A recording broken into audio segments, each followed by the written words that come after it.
At InDigital, we know the public safety professionals hold themselves to a high standard. In fact, standard doesn't do it justice. In over 25 years working alongside you, carrying millions of calls over our IP networks, your dedication has inspired us. That's why our ESI Net goes beyond industry standards, not only I3 compliant, but designed to adapt to future development for a network you can count on when it matters most. Learn more at indigital.net. Rapid Deploy believes that every public safety agency, regardless of size, should have access to the data they need when it matters most. That's why, since 2016, our mission has been to reduce emergency response times and improve public safety. We are the industry's only integrated emergency response platform. Our web-based cloud platform includes analytics, mapping, dispatch, and mobile apps, purpose-built for 911 in the 21st century. Visit www.rapiddeploy.com to learn how we enable effective, efficient, data-driven emergency response. If Within the Trenches has ever taught you something, open your eyes to what it is like to be a 911 dispatcher, or has inspired you to become one, then help support us and join our Patreon. Get exclusive bonus content, one-of-a-kind swag, discounts on merchandise, ad-free early access to new episodes, and much more. To join, please visit patreon.com/WTT podcast. And if you're an industry partner, we have something for you as well. And now, for the show. This is Jordan, and you're listening to the Code 7 Podcast Network.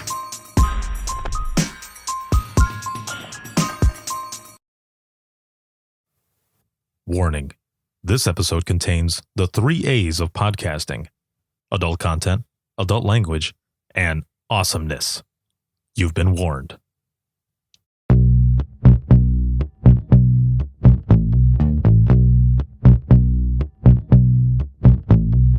Welcome to Within the Trenches, true stories from the 911 dispatchers who live them.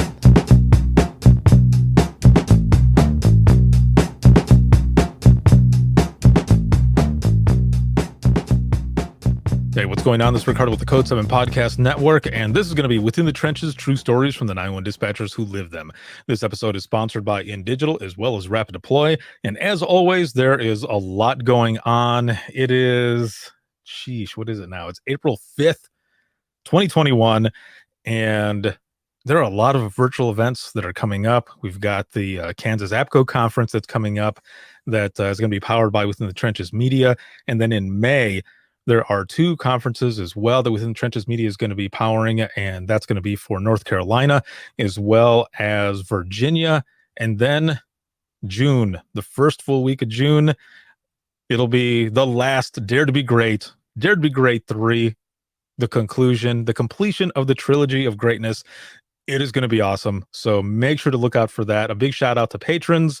As always, I wouldn't be able to do everything that I do if it wasn't for all of you, and especially those who watch, listen, share, and support. So thank you so very much. I am excited for my guest today. It has been a while since he and I have spoken face to face, like a little over a year now. The last place I believe we saw each other was the Georgia conference. So it's awesome to have him on, and we're gonna get to it here. And my guest today is Brett Wrenn, and he is the customer success manager out at Carbyne. Hey, what's up, brother? What's going on, man? What's up? I figured it was fitting since the day after Easter, my kids had me wearing them yesterday. I was like, okay, this will work. That is awesome. So, I mean, is it fully shaded? Like, can you see through it?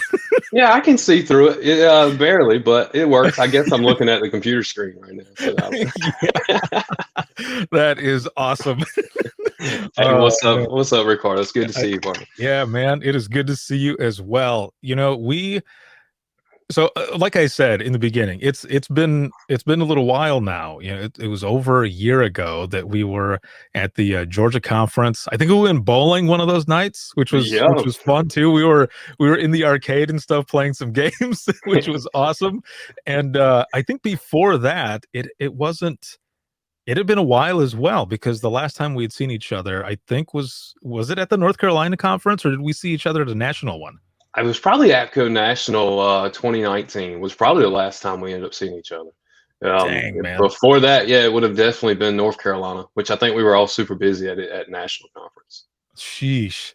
Yeah. So it's been, you know, a lot of time in between and everything. A lot has happened. And you know, you're in a different position now over at Carbyne, but and we're going to talk about that here in a moment. But you know, every time that we've spoken, I think there's only a few stories that I know. There's one that ended up on open mic, and so Oh there's that man. story that I know about, but I don't know all of your background because you know you're a pretty young dude, man, and you were a deputy director as well at one time, right? I was a director. Yeah. So Oh, I was director, yes. yeah, yeah. So I was a director. So yeah, I'll in 2007 is actually when I got my start in 911, Mhm. directly out of high school. So came out of high school, was looking to go into the fire service, and I was like, okay. So I was bouncing around trying to find where I wanted to be with a fire department, and then happened to stumble upon a part-time job at a 911 center, and it just went from there. So 2007. Joined in the 911 center, went through shift supervisor, and then eventually took director in 2014. Dang. Okay, let's back up a little bit. So so it's 2007, and you had just graduated. Holy shit! I was in my Yeah. mid 20s already. Uh, and a few kids. So okay, so you graduated 2007, and you were looking to get into the fire service. Now, do you have a background in public safety? Like, do you come from a family that's Yeah. been in public safety, or was it just something that you kind of just really got into? Now, my dad was actually a firefighter. He got into volunteer fire service, Hmm. and so it really pushed me to want to get into the public safety realm. And so I joined as a explorer, as a junior firefighter locally for a municipal department when I was still in my teenage years. And I knew coming out of high school that I wanted to do something in public safety and something with technical or IT. I couldn't find that perfect spot Hmm. until I found an I1 center, and I was like, dude, this is so cool. Look at all this technology, and guess what? Here, Yeah. we're saving lives. I was like, this is perfect. What were So thinking back now, growing up, and you know, before you got into that explorers program, what were some of the things that really, I guess, really stuck with you? You know, seeing your dad do this, and of course everyone else there. You know, was it just that it was that cool, or that you know you were looking up at your dad at something that he was doing, or you're like, man, all these trucks are going out there, the sirens, just mm, getting the gear on. Like, what was it that really stuck with you that you were like, I really want to do this? Like, this is really interesting. it's gonna sound crazy, but one of the things that stuck with me. So my dad was a firefighter when I was younger. He got sick in my teenage years, so I didn't get to Hmm. see that aspect of it. But what stuck with me is as his pager going off in the middle of the night and him leaving, darting out the door at like 1 a.m. And I was like, I want to do that. Now looking back, it's like that's stupid. like, Right. like you could have slept all night, but in return, like that's exactly where I want to be, knowing that in the middle of the night when he could have been sleeping and enjoying his family and resting for the next day, he was going out to help others, and that's really what drove me there.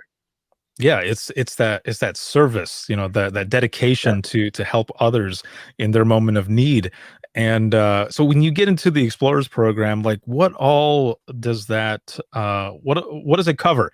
Because I've heard about different explorer Yeah. programs. There's a lot of different aspects to it, but for you, what are some of the things that you remember in that program? Oh man, a lot of horseplay. No, but Yeah. outside of that, we literally were training, doing a lot of the basic classes, just as what some of the firefighters that were trying to come in full time were doing. So from fire behavior to really the basics behind fire and how to fight fire and what it's about. Learning every aspect of it. But the biggest piece of it was, you're still in high school. We were all still in grade school, so we were tasking a lot of it right alongside of what we were learning in school. And so the program lead at the time done a great job at doing that, of really pushing, helping us academically in our high school education, but then also building upon that so that we were really understanding the fire chemistry behind it, behavior, and so forth.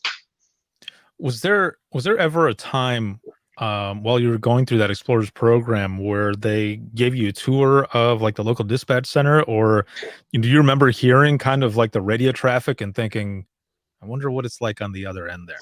Yeah, All and those so kinds that was and it's funny because I'll probably relate back to this here later on. But one of the coolest things that we used to do in the Explore poster, one of the things that was really funny is we would take, as soon as a dispatch would come out. This is like literally when cell phones first started coming out, where you could actually record something.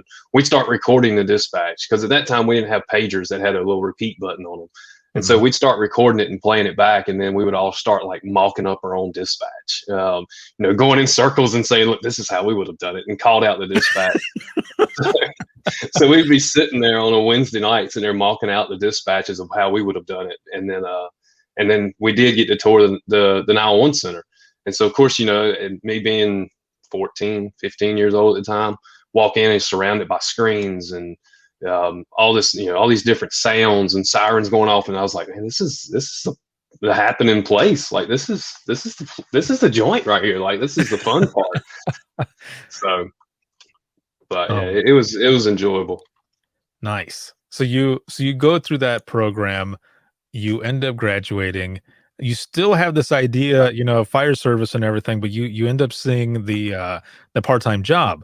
And so when you go in, what was that interview like? Did you go in and there was like a 3-person panel type thing, or how did that actually run? Because there's so many different ways that people can do it. And they can start you out right away before even the interview by listening to traffic to see if you have the ears to be able to do it, or typing.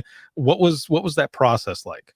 So I had 2 interviews. So the first one was for the part-time piece of it before interviewing for full-time. So the part-time, it literally was just me and the director at the time. So just sit down, he'd ask, just like, I know you've been in the fire department. You'll probably know pretty much what you're doing in here. You've got the background, how things happen. And so that went super smooth. It was hired 2 weeks later. He was already saying, before I signed the paperwork, you can come in here and shadow and watch and see what things are going on. He's like, because I'd already told him, I'm right out of high school. I don't have anything to do right now. I'm trying to find a job so I can start fire academy. But then in the full-time, I'll jump to that real quick. The full-time interview, this is where it got funny. So of course I had known these guys, a lot of these people, through the part-time employment. And so we sit down for this full-time interview, and it was the director and the deputy director. Mind you, they had been in 911 before it was 911. Like they were literally answering the big red phone in the police department. And the director looked at me and he said, "So why do you want to work here full time?" And I looked him dead in his eyes. I said, "Because I want to run this place one day." And so he was like, "Oh, really?" He said, "You think you got what it takes?" Well, and then a couple of years later, I was. And so he, yeah. And so one of the things that we used to do was invite our retirees back for breakfast. And we got to talking about it one day. I said, "You remember I told you in that interview I was going to run this place?" We both got a good laugh out of it. And he was like, "Well, you did it." And I was like, "I don't know. Like, sometimes I wonder." But yeah, so it was very informal from what it is now, or what it was when I left. So it was more of okay, yeah, you're cool. Join the team. Oh man, that is funny, because in some of those, so the first agency that I worked for is a small police department. I went in and I spoke to the chief and the lieutenant, and we had this long conversation, and they're just hammering me with questions, basically to see if I could handle the pressure. And I went through it, but that was all there was. Like there was no other testing. There wasn't a typing test. It was just that interview, and of course the background check, which took like 2 months, and I ended up getting the job. And then I go in and I watch my trainer take one phone call. Then he's like, "Well, now it's your turn." And I remember thinking, is there nothing else to this? Like how and Right. yeah. And he tells me, the only way you're going to learn is if you just kind of dig right in, and you got to start taking these calls and everything. I did eventually have a class that I did. It was 40 hours, like a beginner's training for dispatchers. It wasn't until I moved from Florida back home to Southwest Michigan, and I applied for the Central Dispatch, that I actually had to do some testing. There was a 100 question test that we had to take in, I don't know, an hour, under an hour, something like that. And you could only miss so many, of course, or else you were done. At another place, you know, they had a typing test. They had you listening to radio traffic, but it sounds like you and I with the first places, Yeah. it was pretty much the same. It was like, That's it. yeah, you're cool. You're good. Yeah, roll right in here. Yeah. Yeah, and they were they were like, "Yep, you're hired. Come on in and start helping us out." Even that day, so walked right out of the interview and walked into the center. I didn't get on their headset that day, but it was more of hey, you can sit here and check it out. But yeah, they wouldn't. As soon as the background check come back to make sure I wasn't crazy, then they let me join in. Now, was that the part-time or was that the full-time? Part-time. Full time, I just transitioned right in. So same place, you know, I'd already trained up. But yeah, the part-time day. So literally 2 weeks after I graduated high school, like, come on, welcome. Dang, man. So you go through that and you're basically go right in. So then for that part-time, when you first started out, you had already, you know, seen, you know, dispatch, you'd already had some you know, some of that experience coming in and everything, but what was it like now going in for you? Was it overwhelming at all? Like, was there ever a point where you thought, man, I don't know about this, or was it just, this is good? Like, I think this is for me. So yeah, it wasn't, I knew it was for me. So right at the get go, like I knew it was for me. I knew that's where I wanted to be, but it was less the job, but more the people that I was like, oh, okay, like this is different. So part of that training piece, like you were just talking about, you know, when I first started, I didn't sit in a conference room. I didn't sit in a classroom. We went right out to the floor, and kind of what you said is like, you're just gonna have to learn it. You know, you're gonna have to get in here and start learning. And they put me with the assistant director who still worked the floor at the time, and super old school, and gave no fucks at all, like at zero. And so I remember one of the first calls that I was taking with him was a domestic case, and it was super belated. So like the guy had already left, and the lady continued to call, and I kept answering it. You know, ma'am, they're on the way. They're getting there just as quick as they can. Has anything changed? No. And so she called the third time, and I'll never forget this. Forget the guy that was training me. He said, "Don't hang up the damn phone." And so I kept her on the phone. He said, "Transfer her over here." He picked the phone up and he said, "Ma'am, they are not flying GD Apache helicopters." Click. And I was like, oh shit. Like, and that's where I was like, okay, that's a different style. But,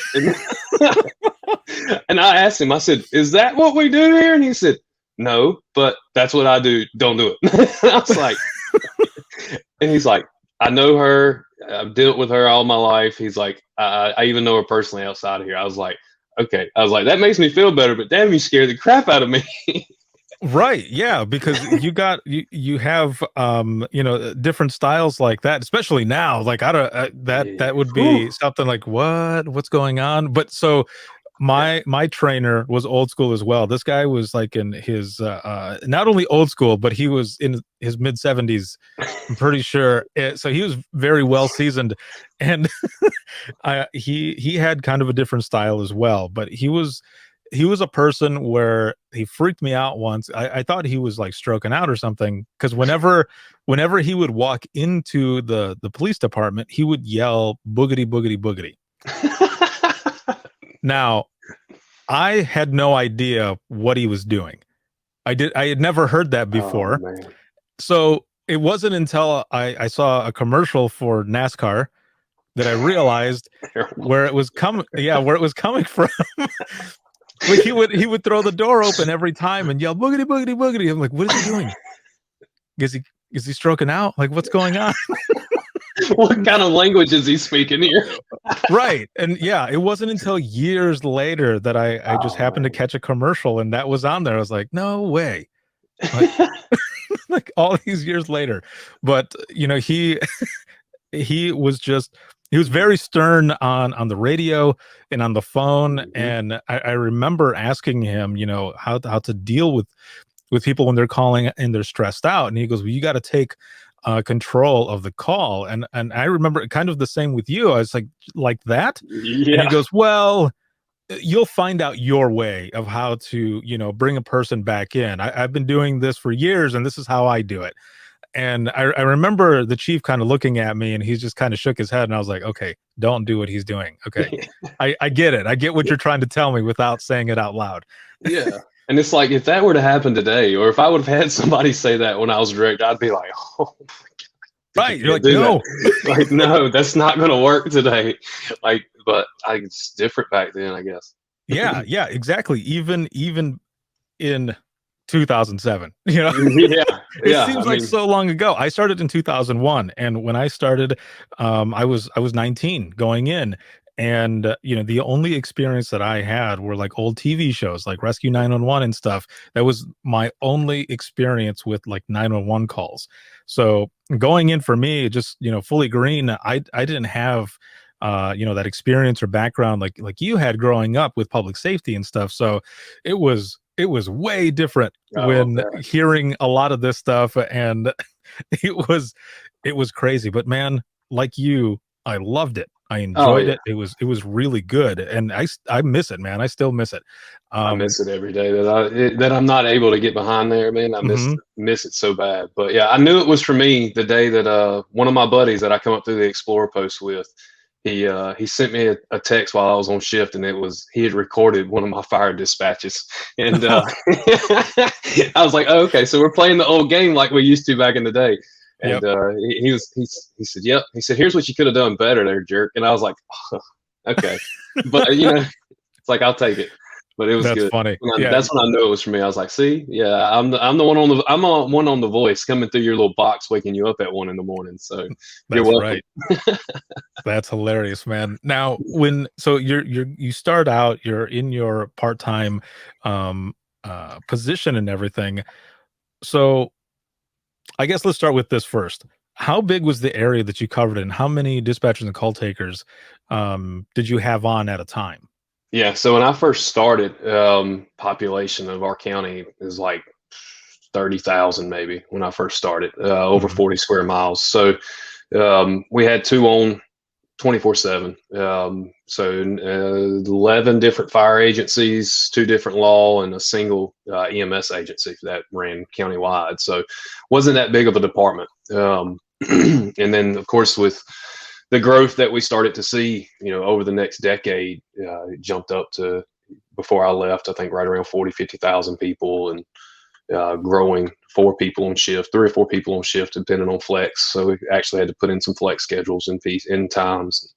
But yeah, I mean, it was small. So we knew each other like family when I first started, and they still do now. But that was the basis of a lot of the leadership that I ended up carrying out through, afterwards, or after I became more of an administrative role, was the family feel for it. But yeah, it's a relatively small department though. Do you remember your first call or some of your earlier calls that you had taken? Oh man. Yeah. So one of my first calls, that still kind of hangs there, is ended up being a bank robbery. But we've all had it was a nice sunny day. Everybody, it was probably late spring, early summer, and everybody's kind of out and about on a weekday. And I was working with one of the supervisors. She was actually she was a shift supervisor, and she was hanging over to work with me one day. And we're sitting there, and a bank alarm comes in.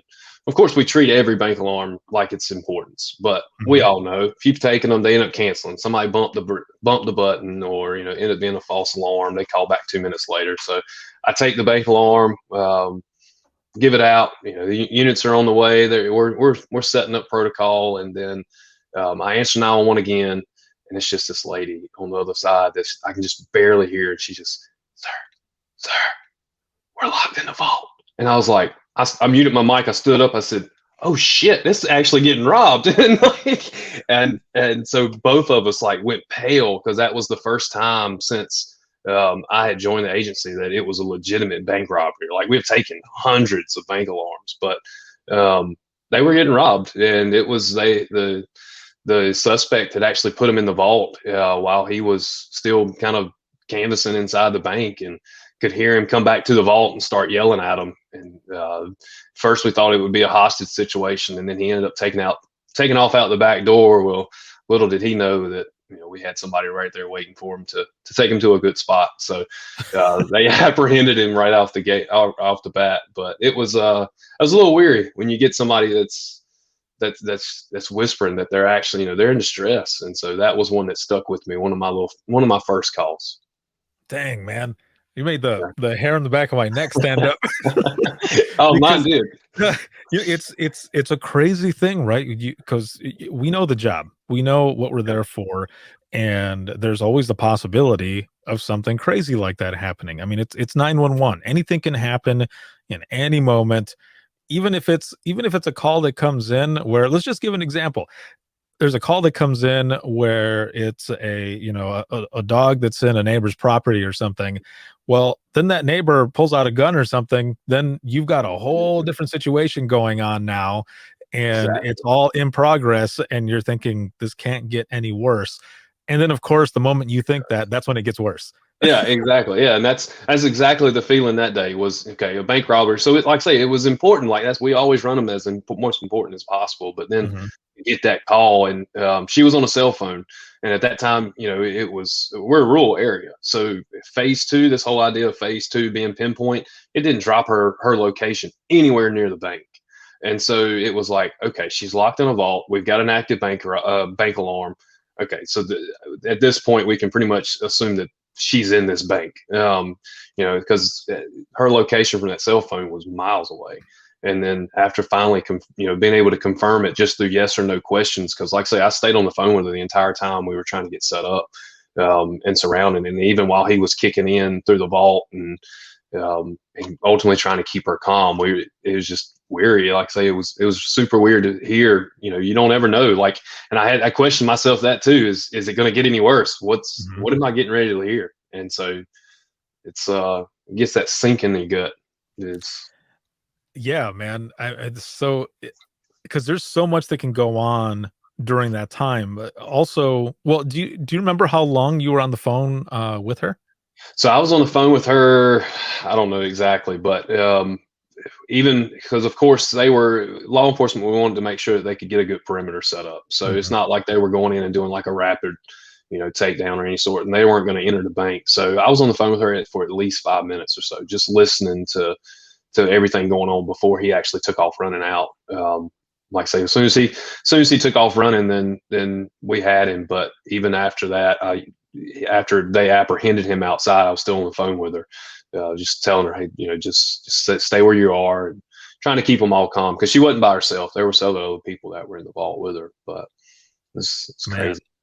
So for those who are watching and listening right now, especially those who are watching and listening who don't come from this background, that are watching and listening because they're interested in, and this is stuff that they get into as well. People are naturally curious, and they love listening to stories like this, but there's also stuff that people don't understand, and that's the fact that this was about 5 minutes or so, but in that time there's so much that you are doing, because you're typing in all this information, you're talking to this person, you're also trying to think of other things to ask, to pull more information out. But then you're also listening to the environment of where the caller is at, to see what else you can hear in the background, because that's going to help everybody else that's going out there. So, I mean, there are tons of things that are going on in that little bit amount of time that you are doing on your own to try to decipher and put this puzzle together, right? Right, exactly. And remind you, there's two of us. There's two of us, and this is. And at this point, like I say, we're a small county, and so when my partner came across and said it's confirmed, coding it for a bank robbery, not only did the police department and municipal department start responding, emptying their administrative offices, but so did the sheriff's office. So at that point, between the two of us, we're trying to manage 20 or 30 responding officers while still taking other 911 calls, and so and it's just like. That the pressure is on, and that's when the heat really gets turned up. But thankfully, it was a successful apprehension, and nobody was injured. So, man, No, that is good. There are a lot of calls that I've taken, and I think that's one of the ones that I did not take, something like that. I did, however, I did get pranked once. And that was by my own department. So this was when I was working at the small police department, and I remember I was on radios, and well, I did everything on my own. It was one dispatcher on for 8 hours, so it was just me for the whole city. But it was a small city, dude. Man. There was about 12 officers, like sworn officers, and that's also including the sergeant, lieutenant, and the chief. So it was pretty small. We had 2 traffic lights. But it was Blink and you'll miss it, dude. yeah, pretty much. But it was enough that for one dispatcher, for those 8 hours, when it went to hell, like it went to hell. Yeah. And everything is just turned up, 100%. And I'm sitting there and I'm just kind of, just chilling, just waiting for something to happen. And I remember the lieutenant was sitting next to me, and I got a phone call of something that was going on at the local bank. And I thought, oh shit, this is going down. And as I'm talking, the lieutenant's sitting there, and he sits up, he's at attention. And so he's taking information down as I'm getting ready to put it out. And the officer who was working the road was in back doing paperwork. He runs out, and we're getting information. And the person that I'm talking to, like, her voice, like, kind of, there's kind of like a tweak in her voice a little bit. And I was like, wait a minute. And I look over at the lieutenant, and he looks around and he goes, Ricardo, hang up the phone. And I said, what? He goes, hang up the phone. And I said, I'm not going to hang up the phone. And then the person hung up. Like, I heard like they chuckled, and then they hung the phone up. And I look at the lieutenant, and he goes, Ricardo, we've been had. And I said, what? And I look out over, the desk where I was sitting to look outside, and the officer was standing out there just busting up laughing. And so I was new, if I remember correctly. I was new, and I remember telling him that I was kind of nervous to go. I was supposed to go on my own the next week or something like that. And then they did that. They're like, see, you'll be all right now. They were just making sure that you were primed and ready to go live. So yes. Yeah, exactly. But man, I'll tell you what, at that time, that was pucker factor, like, for sure. I have no doubt. I'm sure. Like, that's one of those moments, like, you don't ever want to take that kind of call. And but they got you. Yeah, they got me. No, it was the sergeant, her and the records clerk had been over there, because the voice also changed. And I knew that it was 2 different people, and they came walking out from the back, and they're laughing. They're like, how did you know? It's like, your voice has changed. You have distinct voices. And they're like, well, we know that you're listening, you're at attention, like all this other stuff. Like, well, I'm glad I passed, but that was messed up. Yeah, I don't think people understand just how closely we pay attention to what's going on that call, even down to like the voice tone, the type of voice, like you just said, because we're pulling for every bit of information we can get. Right. Well, yeah, because it's life or death. And, and in those moments, in split seconds. Yep. So yeah, I will never forget that. I can hear my lieutenant in my head saying, we've been had. That's good though. Yeah, so they got me. Yeah, they got me pretty good. And I had one call that really, so of course, like the bank robbery right on, and then later on through the career, of course, you get to a point where you're just like, all right, we're just taking 911 calls. And I had reached that point, in my career. And I was probably 2-3 years in at this point, and they gave me a trainee to sit behind me one day. And I was like, okay, everybody's been there. If you're working the floor, you're like a trainee. Oh, God, I don't have freedom today, but all right, okay, we'll move with it. So, I'm still relatively young, and like this lady walks in, and she's probably in her maybe mid 40s, maybe, and has never done 911 before, ever, never done public safety, kind of like what you're talking about, ever. Mm-hmm. And so I sit her down, hand her a headset, get her under the headset. We take a few calls, going back and forth, and she's just really engaged. She's really loving it. And I hit the button for the next one, and right when it answers, it's just this woman screaming. I mean, just screaming bloody murder. So I started pulling everything, all the tricks I had to try to calm her down. You know, repetitive consistency, pulling, you know, giving her a reason why I needed her to come back down. Finally got her to utter, "My baby's not breathing," and that's all I got at first. And so I turned around briefly and grabbed the cards, and when I did, I caught out of the corner of my eye the lady that was sitting behind me, the trainee, and her eyes were huge. I mean, just like, oh my God, like there's a baby not breathing. And so immediately, you know, we jumped in. I started giving CPR instructions. The baby was like 10 months old. You know, and when I have a CPR call or, you know, something like that, I'm pumped and I'm engaged. Like I'm in it. Like I'm all about to, I'm getting ready to eat the screen in front of me because that's like, I want to be there. Right. And it's the adrenaline is just kicking it. And so we get towards, so like, again, like we're really rural, and this was at like a super remote place in our county. And so response times would be like 20, I think it was like 20 or 30 minutes for this response. And so I'm on the phone, and then finally, you know, five minutes before we would expect somebody to get there, we hear a cry. We hear a baby start to cry through the headset. And I'm getting chills again thinking about it, because I can still remember hearing that cry from that baby. And I remember asking the mom, "Is that the baby that you were saying was not breathing, starting to cry?" And she just starts sobbing. She said, "Oh my God, you saved my baby." And I turned around and I looked at the trainee. She's bawling. I mean, just bawling. She's in full on tears. She's over here with a paper towel trying to wipe her eyes. Her mascara's going everywhere. And so finally they get there, we disconnect, and I turn around and I look at her and I was like, "Are you okay?" She's like, I've got to go for now." She said, "You just saved that child's life." And that's when it hit me. I was like, you know, this career is making a difference, and I'm making a difference for somebody. And she did. She had to get up, and she took a few minutes, and she come back. She said, "I never knew it was going to be like this." She said, "But I love it." And so she actually still hitting it now to this day. And so it's just like, it's amazing. Wow, man.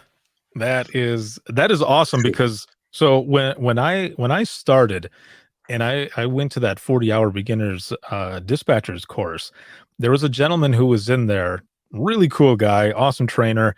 And he was dispatch, but he's also fire rescue and a couple other things.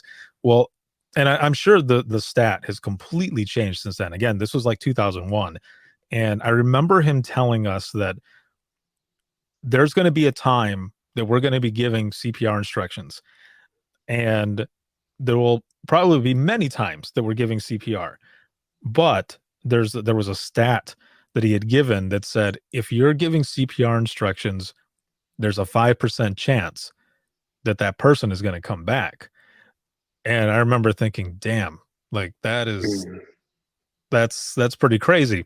Yeah. And then, you know, this story here, dude, that is an amazing one. That and to stick with you as well. I mean, of course that one would stick with you because it was a save, and it was one that you took.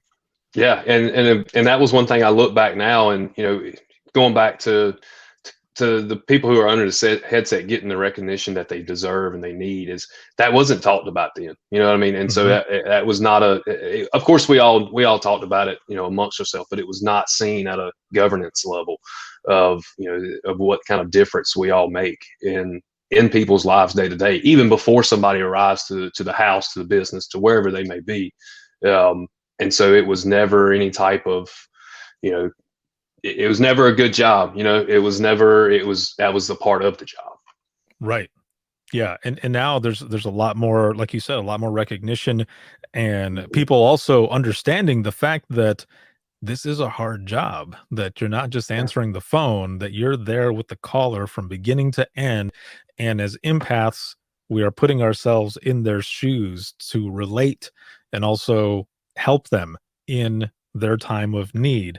But also at the same time, you know, we end up taking almost like we're absorbing their pain almost. And it sticks with us sometimes. And, you know, I'm sure you've got, you know, other ones that are like that, but this is a good one. Dude, that's an amazing story. Thank you for sharing that. That's a good one. Yeah, that's the one you have dreams about. Yeah. but good ones. Yeah. At least, Yep. there's all of that stress, of course, that you're going through that whole time. But then to hear that cry, I mean, Mhm.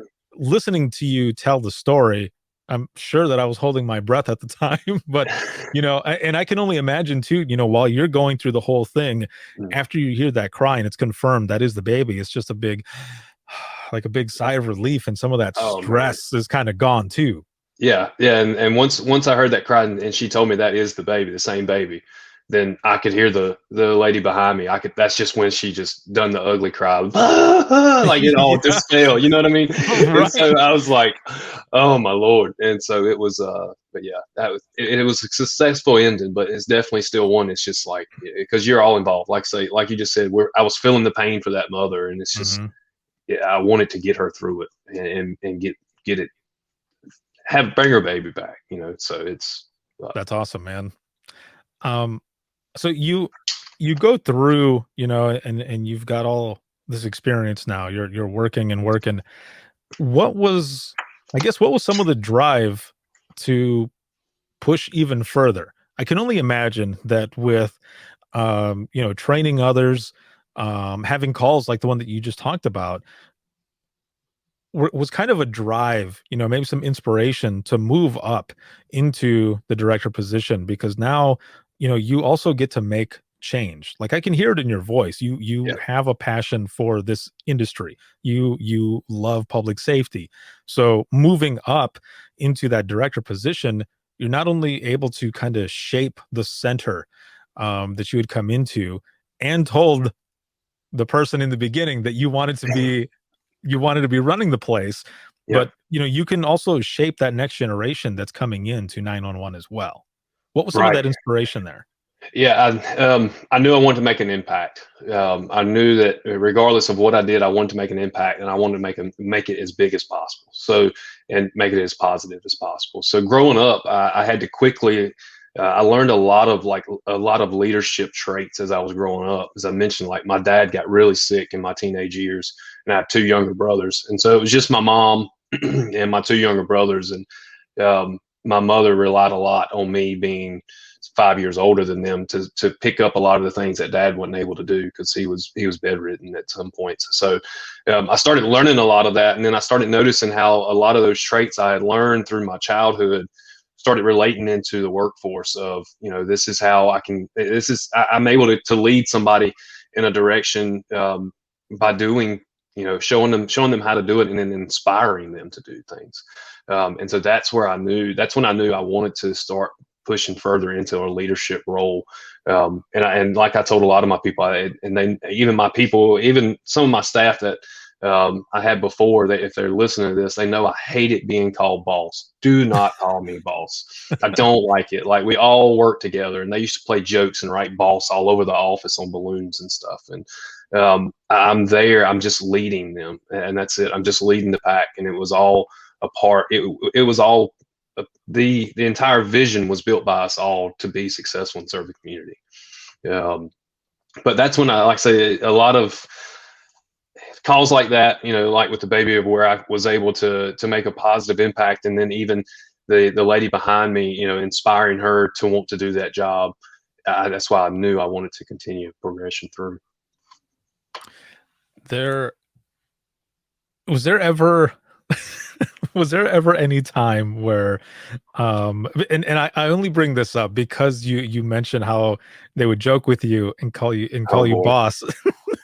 But was there ever a time where they're like, yeah, you're gonna be across the hall now? And I say this because like Oh yes. on social media sometimes you'll see where someone is either changing shift, they're becoming a supervisor, or moving up to deputy director or director, and they'll make like those cakes that say you're dead to us now.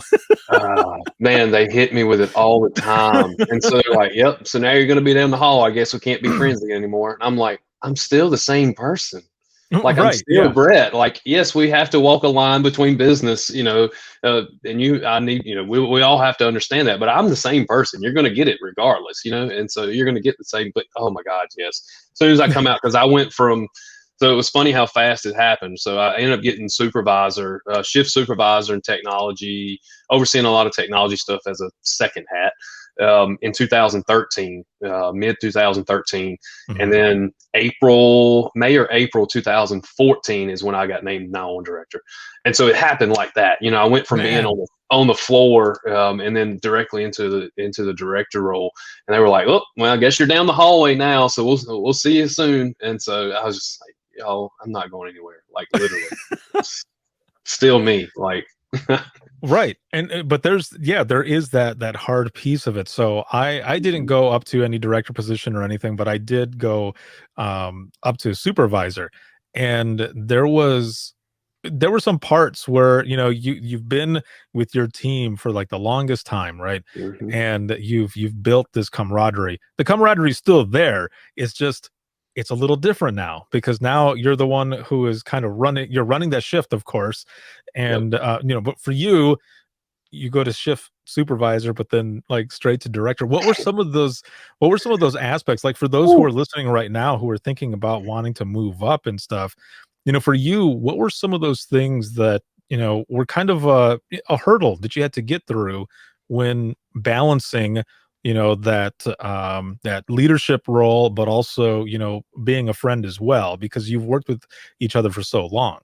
Yeah, and so, you know, I became a director at 24, just so so everyone knows, give it a little bit of depth here. So I went from working with people who had been in the 911 industry for a decade already, that were much older and had, you know, were more seasoned, I guess is what you would call it in the industry. And so the first hurdle I had to really jump is to truly gain the respect of being a leader with those, you know, with that generation.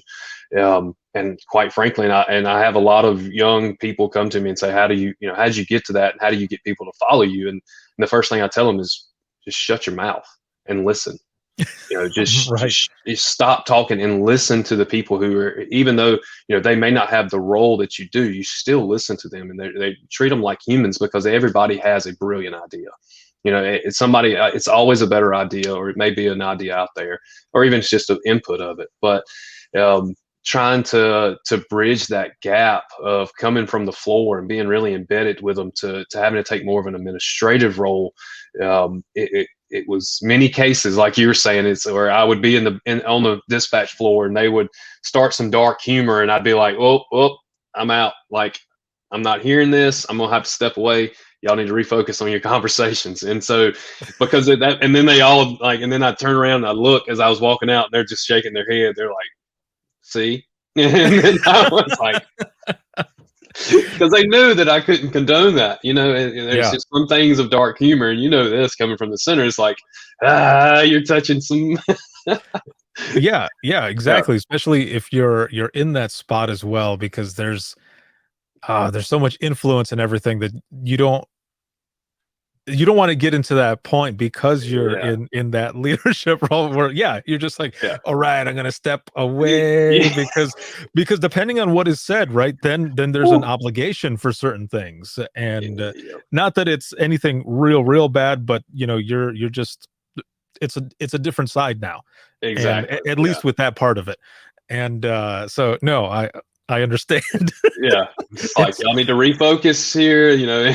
wait for that after that you get on the other side of the door.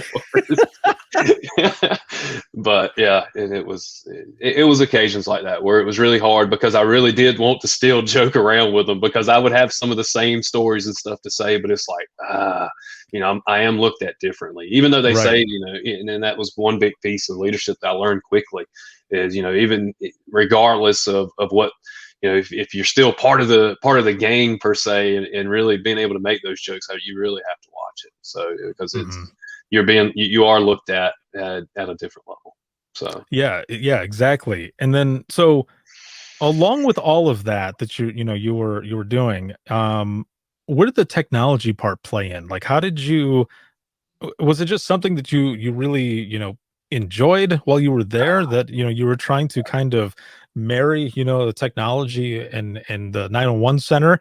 What was something that really drew you to it?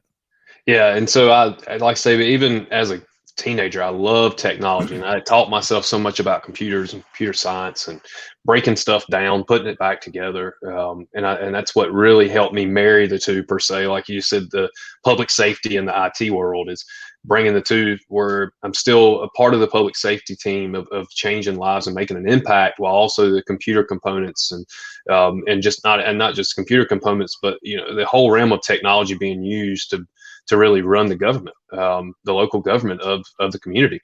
And that's where I started getting more involved. Like, say, when I was named shift supervisor, it was also another hat that was added of assisting our technology director or technology specialist, and working hand in hand with him to learn really not just what we see as users, as the actual folks on the floor, but also the infrastructure behind it, and what happens when somebody actually presses that second one of 911, and how all that transits into to make it to us.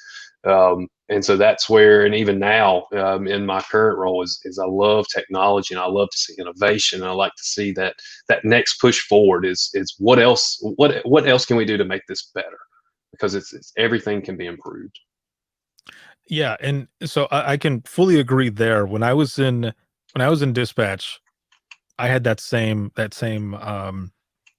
love for not only 911 but the technology that goes into it, because there were a lot of things that we were doing there that there had to be an easier way to do those. There's got to be a way to streamline a lot of the things that we were doing, just so that they could be more efficient and just overall way faster. Because when you're sitting there and you're taking phone calls, depending on what else it is that you're doing, some of that takes longer. And in 911, every second counts. So like for us, we would also do the silent observer calls would come in, and they would come in like a non-emergency line, but there wasn't one person that was dedicated to it. It was the two call takers on the side that we were on, and 911 doesn't stop. So Right. if we want to make sure we've got that tip there still, we would have to pull the person on hold and then bring them back. And if we go back too many times, the person finally is just going to hang up. So we didn't have, we had a form, but the form was on the other side of the room in this cabinet. So what I ended up doing was it was Adobe Acrobat. I just created a form and turned it into something electronic so that we could just type it. And because that's what we do all the time, and we type fast as hell. So just type all the information and then send it to whatever agency that needed it. So that was one of those things that we were able to streamline to make things faster. So it was a lot of fun to try to figure out what tech we could apply to 911 just to make our job a lot faster. Yeah, and that's exactly. I mean, I've created a couple of applications because I had some administration from different agencies, mainly from law, of wanting some additional stats. I'm like, I don't have an easy way to pull it without my people having to do more work, And so that was the balance that I always looked for, is how can this application, if I'm going to put something in, I want it to be less work, equal or less work for my people. And so even when I was in a director role, encountering those, even creating a few small applications where, for instance, one of them was how many times did his officers run a tag a day? And so created a little small application. So every time his officers ran a tag, the staff just went up and clicked the button, and it logged it. And instead of them having to go through and count their log sheet. And, of course, it was for us, we were doing tags for the sheriff's office and the police department. It was only one of them that wanted it. So, their activity log for the day may not, it was going to show both. So like a super simple application like that to achieve the objective. That is awesome, man. That's those who are listening, watching right now, probably thinking, well, we should do that too. Yeah, I mean, it's the easy way. Like, I mean, it was easier than them having to go in and do it as a radio log, because that, in many CADs, you can do like a radio log or something like that. But it was, even then, it wasn't, the application stayed on top. They clicked the button and kept on moving. And so that's awesome, man. Yeah. Now, as we're talking about technology and everything, this is a good segue. Now that we've learned a lot more about you and, some of your history and everything, the calls that you've taken and such, and, the leadership roles that you've been in, you've now transitioned over to becoming an industry partner in 911, and you work for Carbyne. Now, for those who are watching and listening who may possibly not have ever heard of the company, what does the company do, and what's your role there? Yeah, so I've really seen that I wanted to make an impact, like I was saying before, but I wanted not only to make it locally, I wanted to make an impact as big of an area as I can. And so now with Carbyne, I have the ability to make an impact in more communities than just my own by working. So my actual title is a customer success manager. So what I do is I work with different agencies, either before adopting the technology or even after adopting the technology, to show them how this may benefit or how it may impact their community, or not just their community but their workflow for their call takers, and how is this going to advance their center to the next level. So of course Carbyne, like I say, they came to the U.S. Providing location even for 10-digit numbers. So we've all had that case where we were calling somebody back off of a 911 hang up. We needed their location. So now Carbyne comes with that of now you can enter in a 10-digit number and get permissions to the location, even post 911 call and outside of any alley. And so that was one of the big pieces that I struggled with in the 911 center was, okay, yeah, great. We've got location for when a 911 call comes in, when somebody actually dials 911 on their phone. But that's not the only amount of calls that we receive. We receive, more 10-digit calls than we receive 911 calls in many cases. And people still today, will call the 10-digit number instead of dialing 911. And how do we get their location? Because in many cases, we need to know where they're at just as much as what we need to know of where a 911 call is at. And so once I seen this technology, and I knew that this was where I wanted to be, because it was a very innovative approach of bridging that gap once again of where operationally you have a problem and trying to find the simplest way to bridge that gap. And it was, we were always asked, "Whoever can find me, why can't you?" And so we had answered, a lot of the answers for that were already in play on the 911 side, but it hadn't been seen on the 10-digit side. But not just through that, but also providing live streaming video is a big piece of what Carbyne does, and really matching, being able to give that look of, or a sight into the incident before anybody arrives. And it's not just for crisis. That's a super hot topic right now. And I know that, as people are listening and people from the industry, like, oh my God, video in the 911 center, I'm retiring. Here's the thing. Like we all got nervous when text to 911 came up. Everybody's like, oh my God, they're gonna bombard our 911 center with text 911 traffic. Everybody got so worked up, started gearing up. Oh, we're gonna have to hire this amount of staff. Everybody started running reports. Like, I'm gonna have to go and tell my administration I need more staffing. Deployed it, and nothing. Crickets. I mean, crickets. Right. I mean, but it's there. But the thing is, that it's there. That is a piece of technology that you can meet the citizen at where they are if they need it. And so and that's the same case for video. And it's not only can be used during a crisis. Think of it when you've got the routine complaint of a citizen saying that their neighbor's trash cans in their yard. And that's instead of having to send a resource out on systems that are very resource broke. Now you're able to do that virtually, just as what we're doing today. We would typically be sitting here doing a podcast, sitting in front of each other, but right. Instead we're able to take advantage of technology and make it happen.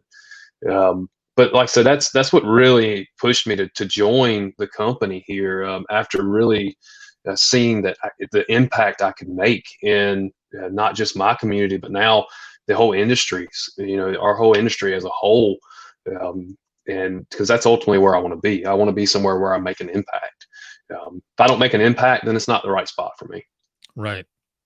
Now, when thinking about this, this technology and everything, you talk about video calls, location, all this other stuff. Is this like is it call handling or what is it exactly? Is it a service, or what is it? It's both. Two different applications with the ability to either replace current call handling with a full cloud solution for your for a call handling piece. Not hosted, but actually fully hosted, fully housed in the cloud, so natively built. But and there's a lot of people that don't want to replace their call handling, so there's also an application that's over the top that can be placed on the CAD machine, and by using the 10-digit telephone number of the caller, enhancing all those features, the location, silent chat, video, live streaming video. And so it can be both. It really is what fits the need of the center. And that's where I really try, in my role, is where I try to help those centers and consult with them and the director of seeing, both of our expertise areas, for me coming from that side of things of kind of mirroring it to say, okay, here's what your workflow may look like. And then whatever fits, and then kind of take it from there and leverage the technology. When you think back at when you first started up until now, how much has technology changed? Oh, a ton, dude. Oh my God. I remember one of the first classes I got sent to was, what is phase 2? Because that's when we were really, I won't ever forget it. I was at Durham 911 Center, and we were just then learning about phase 2.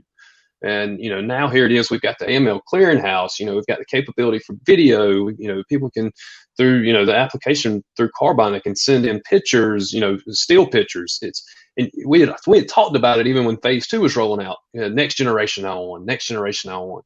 Damn, that's been 10 years ago. Where is it at? And so that's where, last year when I seen this, and after really through my tenure of APCO president for North Carolina, I really started seeing that these, the partners in the technology community, they make a huge impact on how 911 actually are able to serve the citizens. And I knew I wanted to be a part of that. And so when I seen it, I was like, holy crap, man, next generation 911 is actually here, for that perspective. Like, some people listening are going to be like, well, there's so much more behind it. Yes, I get it. Don't crucify me for that one. So it's like, I know there's more behind it, but what us or many of the community, much of the industry knows as next generation 911, and what your citizens know as next generation 911 is photos, videos, text, like, to break it down. But it's incredible how much it's changed, and it's going to keep changing. And that's the thing, and we'll continue to have these hurdles of, oh my God, I'm so scared of this new technology. Well, they were really scared when wireless phones came out too, but look at where we're at now. Over 70-80% of the call volume in 911 centers now are wireless. Exactly. And so it has been excellent, man, to have you on, to learn so much more about you and what you're doing now over in Carbyne. So as we go into the wrap up of this episode, and we'll end this on kind of what you were talking about here just now on technology for those, and this is, from your experience, and of course, all from your experience, because you have a lot of it and a lot of technology that you've worked with and working with now. So playing on all of that, what advice do you have for those in the center who are a little weary about bringing in new technology?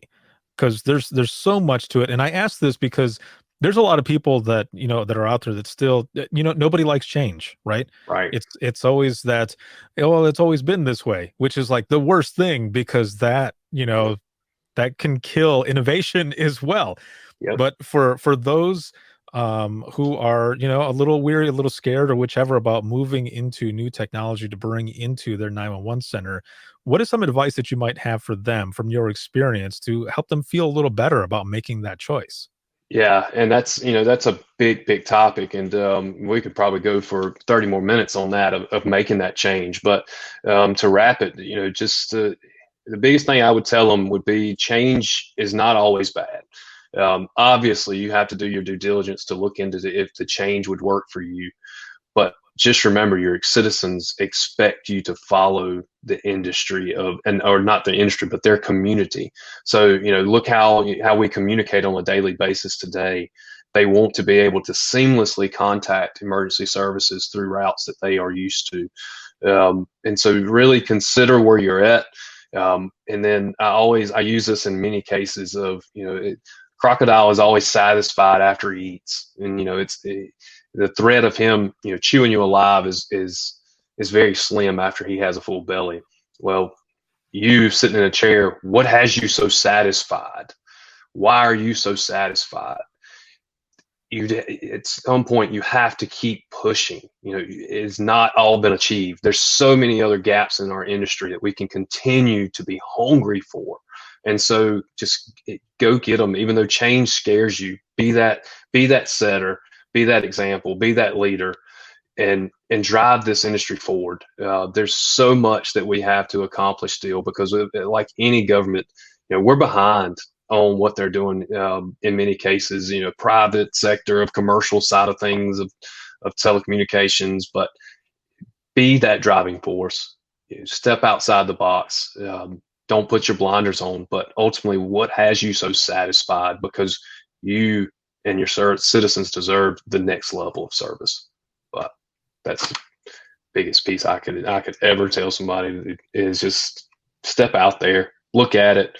If it's not right, I would much rather go down for saying I tried something and it didn't work out, and I just kind of step back to saying I didn't try it and it just passes me by.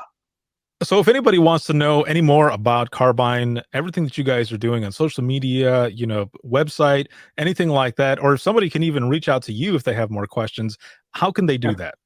Yeah. So if anybody has any questions about anything that we talked about today, really, they can find me either on Facebook. So I'm pretty active on Facebook. I enjoy, you'll see a lot of stuff from my family, but Facebook and LinkedIn are two main social platforms that I use.